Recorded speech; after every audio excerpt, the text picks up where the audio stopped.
So our first word is hypnotize. Oh,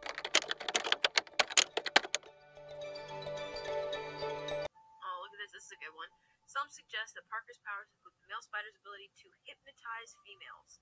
Stop, come on. Yes, my spider lord. So hypnotize kind of has two meanings. Really one meaning, but it's typically used in two different ways. So the first way is the more professional way. This is when it's being used by a hypnotist. So that's a person, they're kind of like a doctor, a quasi-doctor. Maybe they actually are a doctor, kind of. And they do the, you're getting very sleepy. You know that thing. We've all seen that in TV shows or in movies where you're like sitting on the couch with a psychiatrist and they're hypnotizing you and you're kind of in this half awake state. You're conscious. You're in a conscious state where you're awake, but you're not fully there. And you are susceptible to suggestion, which just means someone can suggest things to you and you do them. Cluck like a chicken or tell me all your deepest, darkest secrets. So I think we've seen this in TV where people are doing like silly things.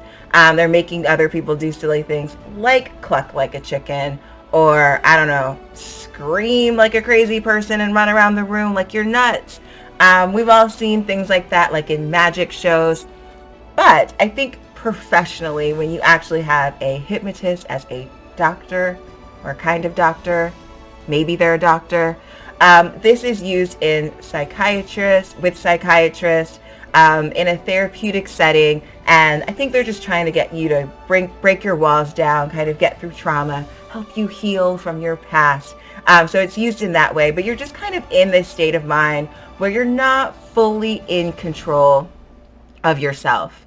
You're not fully in control of what you're doing or what you're saying. And so if someone were to use these powers for good, maybe if you weren't able to deal with something from your past, you just couldn't make your mind go there. When you're in this hypnotic state, you are able to do that because part of your brain is taking a nap. It's not turned off. You're still there. I've been told that you are still kind of in control of what you're doing. You can't really do something you don't want to do, I've heard. I don't know. I've never been hypnotized. But fun fact, I almost got a master's degree in hypnosis. I think I was being hypnotized when I was thinking about making that decision because that's kind of weird and crazy. But anyway, I digress. So when you are hypnotized, you just aren't fully in control of what you're doing and what you're saying. The person who is hypnotizing you, they have a lot of control. They have a lot of power over you. They can make you do things. They can make you say things. So we've got the doctor way of doing that. And then we've got the other way. A random person, not a doctor, is hypnotizing you. So they're not going, you're getting very sleepy. They're not doing that. You have decided to allow them to hypnotize you. You have decided to allow them to have control, maybe more control over you than they should. So you'll definitely see this in real life, also in movies and TV, where someone is hypnotized by a beautiful woman. She's just so beautiful, and they're just so enamored by her that they do whatever she says. So she might say, give me all your money. And then you do, because you're just hypnotized by her beauty. Wow. Whoa. You just like her so much. You just do whatever she says. It might be things that are not good for you. Maybe your friends and your family are like, stop doing these things. Why? Why are you doing these things? These are bad for you. She's using you. But you do it anyway. You do it anyway because you are hypnotized. You're just in a state of mind where you're not fully in control. You are letting someone else control you. So this can happen with women or with men, but it's kind of a stereotype to be hypnotized by a beautiful woman. So you might use this in a sentence. Maybe you're talking about a friend and you're like, wow, ever since he started dating that girl, it's just like he's been hypnotized by her. He does whatever she says. Or someone might say, they might jokingly say that you hypnotized me. I didn't really want to do that. Or you hypnotized me. I can't believe I said that. So you might kind of say it in like a little bit of a jokey way, saying like, I was under your spell. I was just so excited about you. I just thought so much of you. I just liked you so much that I just kind of did things that were out of character. I did something or said something that I wouldn't usually say. Or I went out of my way to do something for you because I just like you so much. I just want to do whatever you say. You kind of have a little bit of control over me. You have hypnotized me. So our next phrase is for the record.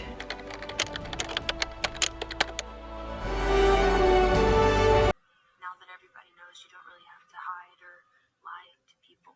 For the record, I never wanted to lie to you. So for the record means you want to be very clear that whatever you are about to say, you want it to be public. You want people to know. You want people to remember. Hey, for the record, whatever it is you're going to say. So for the record, I just want you to know you guys have hypnotized me. Whatever it is that it is you're saying, you just want to make sure that people know that this is something that you want to be public. Off the record is the opposite of this, and in that case, you don't want it to be public. So off the record is something that you will see used with journalists. So with a source, someone might say, hey, this is off the record, which means you can't print that. You can't say that I said that. Sometimes you'll say it with a friend, like maybe you're gossiping and talking about someone, and you'll say, listen, off the record, last night he was looking a little rough, wasn't looking so great. Basically what you're saying is, I'm going to tell you this, but it's a secret. You can't tell people this. You can't say that I said this. On the record means I want you to know that this is what I'm saying. So for the record, you're just saying, I want you to know this is what I'm saying. I said it. I want you to know I said it. I want you to remember that I said it. I'm being a little aggressive as I'm saying this. It is not an aggressive phrase. You can just simply say, listen, for the record, I just want you to know that I think you did a really great job. For the record, I actually think you were right in this situation. I think she was wrong. So you're just saying, listen, publicly, you can put my name on it. This is what I'm saying. And that's all. That's all for the record means. So our next phrase is to what do I owe the pleasure?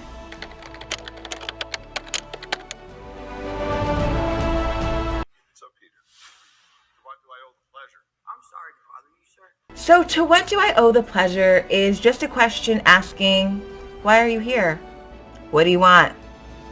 So basically someone has come in to your space, your room, they've knocked on your door, I don't know, they have found you somewhere. They've come in probably unexpectedly, definitely unexpectedly. This wasn't like a friend that was like, hey, let's have lunch at noon. Nope, this is not what happened. They just kind of showed up. They showed up unannounced. You may have thought they could be possibly coming, but you definitely weren't expecting them to come. And you know they have things to say. They want to talk to you. Maybe it's something good. Maybe it's something bad. You don't know. That's what you're asking. To what do I owe the pleasure? This could be a little sarcastic. Borderline sarcastic. Because you're like, what are you here for? What do you want? Hi, can I help you? So it can be as nice or as sarcastic as you like. It's not really mean, but it can be sarcastic. Now, you could make it really nice. Maybe you showed up at your grandma's house, unexpected, with like a pie. And she's like, hi, sweetheart, to what do I owe the pleasure? So it could definitely be something great like that. Or in this case, in this movie, it's like, oh, look at you showing up at my door. So to what do I owe the pleasure? So it's a little more sarcastic. It could get more sarcastic than that, but it's definitely not, hey, I'm so happy to see you. I'm so glad you came. To what do I owe the pleasure? What made you decide to stop by? Yeah, no, it's not like that. Mm-mm. Could be, you could use it that way, but not in this movie. In this movie, it's definitely like, what you doing here? Fancy seeing you here. Nice of you to show up. To what do I owe the pleasure? So this is like kind of a standalone question. You really can just ask this. Someone just shows up. Knock, knock, knock. To what do I owe the pleasure? Hi. To what do I owe the pleasure? You don't really have to use it with anything else. You're just asking, what you doing here? And that's it. That's all it means. So our next phrase is, I'll allow it. I'm sorry to bother you, sir. Please, we saved half the universe together. I think we're beyond you calling me sir. Okay, Steven. That feels weird, but I'll allow it. So I'll allow it just means, all right, I'm fine with that. I'm going to let you do it. Now, this can be super sarcastic or not.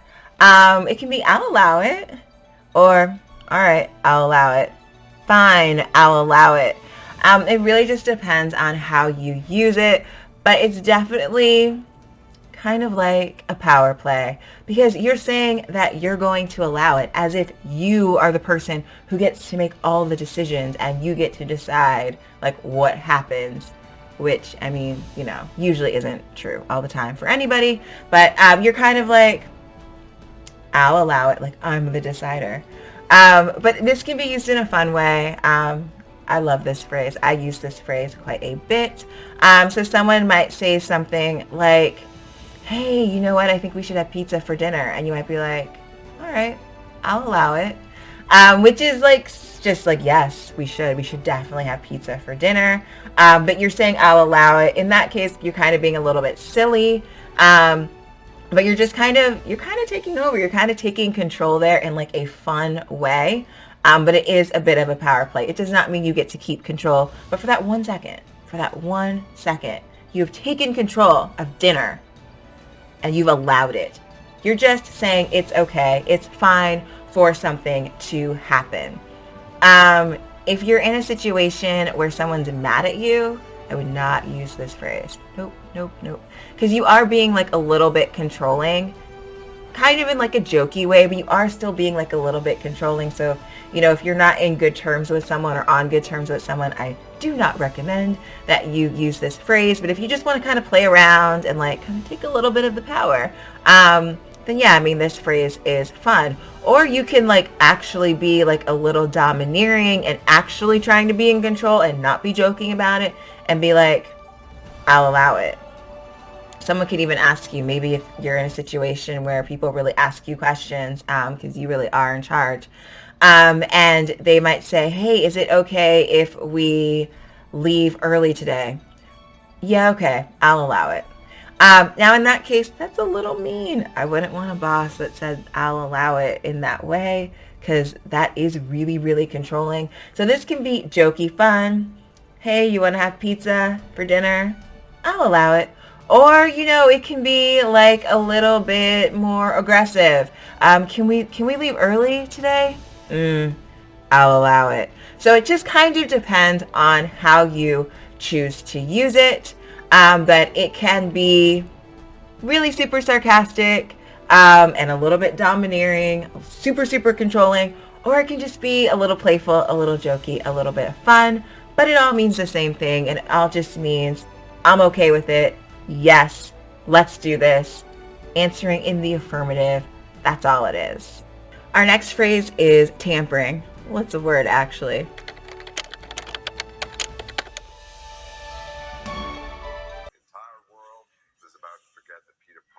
Spiderman. Wait, everyone? Can't some people still know? That's not how the spell works. So MJ's gonna forget about everything we've ever been through? Stop tampering with the spell. So when you tamper with something, you have messed with something. You have interrupted something. You've just like, you picked at something. Something was going along and then you did something to like move it off its path. It's not good. When you tamper with something, something bad has happened. It's not like, oh, I fixed it. No, it's like, oh, I broke it. Yup. If you tampered with something, you probably broke it. I mean, not necessarily, but probably. You probably broke it. It is not good. The outcome, whatever happened, was bad. You messed with it. You just like, you moved it a little bit, or you just like, it was in the middle of something and you stopped it, or you took part of it. You've done something. You did something. You did something to mess with it, and now there's a problem. This can be done on purpose. This cannot be done on purpose. So in this case, in the movie, the spell has been tampered with. So the spell was being done, and then he comes in and he's like, no, wait. And he starts messing with the spell, and it goes wrong. Because when you tamper with something, something goes wrong. You can have good intentions. It doesn't matter if you have tampered with it. We only use that word when something has gone wrong. Now, somebody can be nefarious. They can be kind of mean and evil and tamper with something to try and hurt somebody. Like if you were to tamper with someone's car, that would mean you have done something to make their car not work properly. You've done something to make their car not work right. You have broken their car. You can tamper with someone's brakes in their car, which means their car would not stop properly. I have no idea how you would do that because I don't know anything about cars. Also, I would never do that. That's obviously very dangerous. It is super, super mean. It does happen though. But in that case, you know, you've tampered with someone's brakes, and someone might say, my car wouldn't stop. I think someone's tampered with my brakes. You can tamper with someone's alarm system to their house. And that means, I don't know, maybe you've hacked into it. Maybe you've like physically done something to break it or to make it not work correctly, to make it not work properly, to make it not work right. You have tampered with it. So whenever you're tampering, you're messing with something and something bad happens. Maybe you wanted something bad to happen. Maybe you did not want something bad to happen. Doesn't matter. You tampered with it. You broke it. Yeah.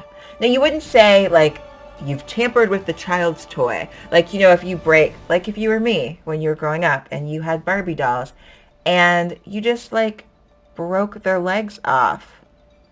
The expensive Barbie dolls, the legs did not go back on. The cheap Barbie dolls, the legs did go back on, just so you know. But maybe you've broken your toy. You haven't tampered with it. No, that's just breaking things. So when you tamper with something, you're not just breaking it. You're making it so it doesn't work properly. So think of like some sort of a machine. If you do something to make a machine not work properly, you've tampered with it. And when you tamper with something, there's intent. You do it on purpose. So maybe you're tampering with something because you think it's going to help make it better. Or maybe you're tampering with something because something has started and then you're like, oh no, wait, I don't want that. And you're trying to stop it or you're trying to change it. But whatever you've done it on purpose. You knew you were doing it. It's not an accident. So we don't use tampering for like a child breaking a toy or me pulling off the legs of my Barbie dolls. We use it because someone has on purpose made the decision to mess something up, to make some changes. And whether they meant for it to be bad or not, whatever happened, whatever the result was, it was bad. It's not good. Well, those are all of our words for this video. There are 2 other videos of Spider-Man words that I'm doing. So if you liked this video, give it a thumbs up, subscribe to my channel, put the notification bell on so you know when I do more of these. So I've got 2 more for this movie that I have on my channel. And then I also have some from other TV shows. I'm currently going through Lock and Key. I really like that one. And I will be doing some others as well. If you have some requests, you can put them in the comments. If you want to use these words in a sentence, I would love to see you guys do that. You can put that in the comments below as well. All right, so that's it. Thank you. Bye.